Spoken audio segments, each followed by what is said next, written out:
ऐसा भगवान जो प्रेम के लिए अपनी बहन को भी उसके प्रेमी के साथ जाने को कहता है। ये है हमारे देश की संस्कृति।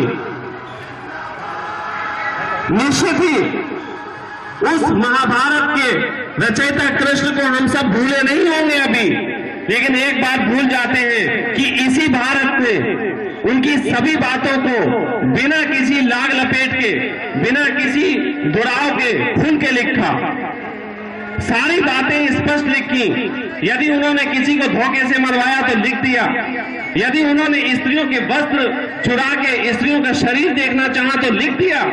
ये है हमारे देश की संस्कृति। सत्य बोलो और प्रेम करो, यही दो अपराध करने योग्य हैं। संस्कृति की बात करने वाले सुनना चाहिए उनको। मैं सबके बीच हर इंसान को आमंत्रित करता हूं कि प्रेम को लेके मैं हर इंसान से बात करने को तैयार हूं, चाहे भारत की अर्थव्यवस्था हो, चाहे भारत की गरीबी हो, चाहे भारत की बढ़ती जनसंख्या हो। हर चीज का समाधान सिर्फ एक चीज में छुपा है, प्रेम के सम्मान में। इस देश की एक समस्या और है, जनसंख्या। कभी आप लोगों ने सोचा कि ये जनसंख्या इतनी बढ़ती क्यों है? मैं आपको छोटा सा उदाहरण देना चाहता हूं। आप में से जितने भी लोग ऐसे किसी इंसान को जानते हो कि जिन्होंने प्रेम विवाह किया हो, तो मेरे पास लेके आना। यदि किसी प्रेम विवाह करने वाले के पास 5 बच्चे हो, किसी के नहीं होंगे। कोई प्रेम विवाह करने वाला व्यक्ति बच्चों की लाइन नहीं लगाता। कोई प्रेम करने वाला व्यक्ति ऐसा नहीं होता जिसे बच्चों को बढ़ाने में रस हो। बच्चों को केवल तभी बढ़ाते हैं लोग जब उनको गरीबी मिलती है, उनको पीड़ा मिलती है और उनको प्रेम नहीं मिलता। इस देश की सभी समस्याओं की जड़ में हमें प्रेम का पानी डालने की जरूरत है। मैं आपसे कहना चाहता हूं, इस देश की चाहे कितनी भी कर्जा हो, अगर देश के सारे प्रेमियों को तुम उनको प्रेम करने की स्वतंत्रता दो, तो हम तुम्हें 100% का टैक्स देने को तैयार हैं। इस देश का सारा कर्जा उतारा जा सकता है। कोई जरूरत नहीं है मैं किसी दुनिया के सामने हाथ फैलाने की। लेकिन क्या करें, हम सब की स्थिति यह है कि प्रेम का अपमान करते करते हर लड़का लड़की तुम लोगों के दमन के कारण 5 से 10 घंटे रोज अपनी प्रेमिका से बातें कर रहा है। टाटा के और रिलायंस के मोबाइलों में पैसा कमा के अंबार लगा दिया, लेकिन ये बच्चे जो हैं उसमें रिचार्ज कराते कराते थकते नहीं हैं। अगर इनको 5 मिनट की 10 मिनट की मिलने की आजादी दो, तो इनकी बचे हुए 5-6 घंटे हम देश के काम में लगा सकते हैं। लेकिन नहीं, तुम आजादी देना नहीं चाहते। जिस चीज का समाज विरोध करता है वो सब चीजें हो रही हैं, हर चीज हो रही है, लेकिन छुप छुप के हमने पूरी युवाओं की टीम को हमने नपुंसक बना दिया। हमने उन्हें इतना डिवाइड माइंड बना दिया है कि वो अपनी बात कहने से घबराते हैं। तो इसलिए ये मंच है आपका। आप दिल के दर्द कहना चाहो, ये मंच आपको जगह देता है। आप अपनी खुशियां कहना चाहो, ये मंच आपको जगह देता है। और मान लेना, मुझे दुनिया का सबसे भ्रष्ट इंसान भी मान लेना तो चलेगा, लेकिन मैं अपनी बात कहे बगैर अब रुकने वाला नहीं हूं। बहुत समय से अपनी बात कही और आज आपको एक मिसाल स्वरूप बात बताना चाहता हूं। आज देश में राजनीति के अखाड़े इकट्ठे हो गए हैं, जहां देखो राजनीति के अखाड़े।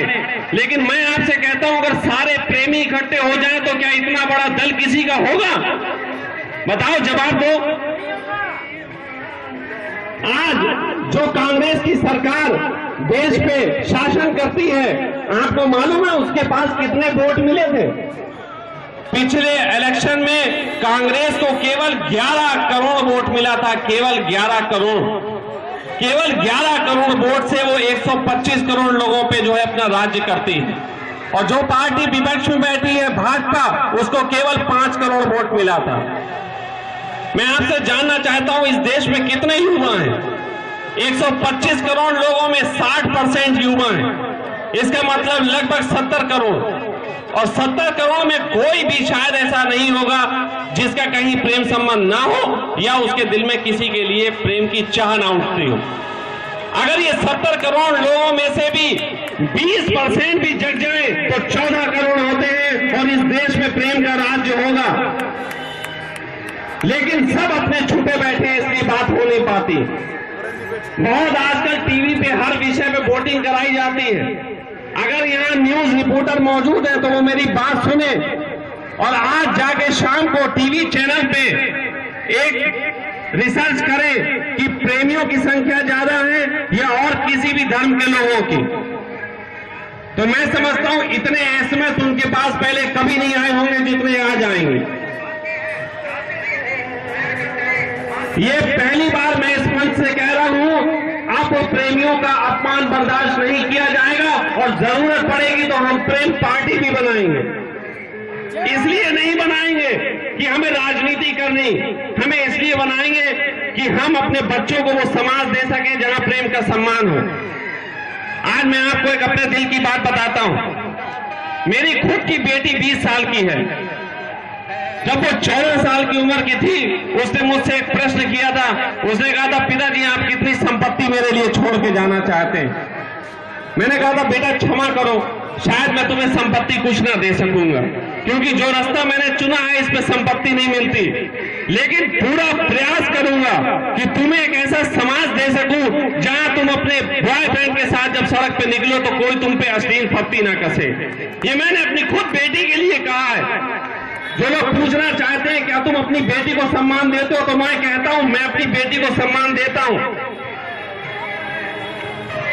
मैंने एक मूवी देखी थी आज से कई साल पहले, क्या कहना करके एक नाम था मूवी का।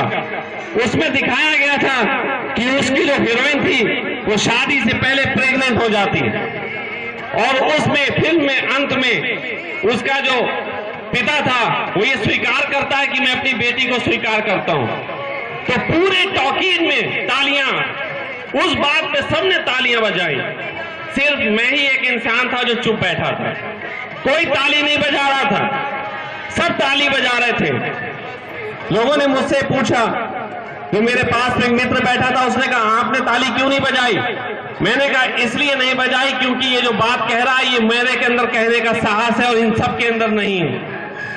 कि जितने लोग ताली बजा रहे हैं इनके अंदर साहस नहीं है कि ये अपनी बेटियों को प्रेग्नेंट हो सके, देख सके शादी से पहले।